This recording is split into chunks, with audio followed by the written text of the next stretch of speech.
Hi అండి, నేను ఝాన్సీని. నిన్న అనుకోకుండా మేమందరం కలిసి స్వర్ణగిరి టెంపుల్కి వెళ్దామని వెళ్ళాము.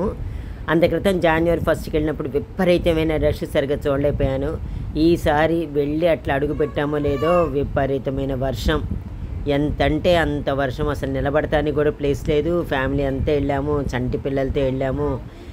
టైం చూస్తేనేమో దాటిపోతా ఉంది, 8:30 దాటిపోయింది. మేము అనుకొని స్టార్ట్ అయ్యేటప్పటికే లేట్ అయిపోయింది. సరే, అంతా చాలా బాగుంటుంది కదా చూద్దామని వెళ్ళాము. అట్లా అడుగు పెట్టంగానే విపరీతమైన వర్షం. ఎట్లానో కష్టపడి టికెట్ సంపాదించుకొని స్వామి దర్శనం చేసుకొని బయటకు వచ్చి పాండురంగనాథుని చూద్దామని చెప్పి చూస్తూ ఒక చిన్న వీడియో తీశానమాట.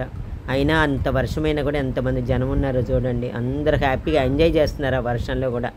మాకంటే చంటిపిల్లలు ఉన్నారని మేము కొంచెం టెన్షన్ పడ్డాం, కానీ చూడండి అంత వర్షంలో కూడా ఎంత శుభ్రంగా, ఎంత చక్కగా, అంతమంది జనంతో అది చూస్తానికి కూడా చాలా బాగుంది. అంటే పిల్లలు ఎక్కువ మంది ఉన్నారు కదా, అందుకని బాగుంది.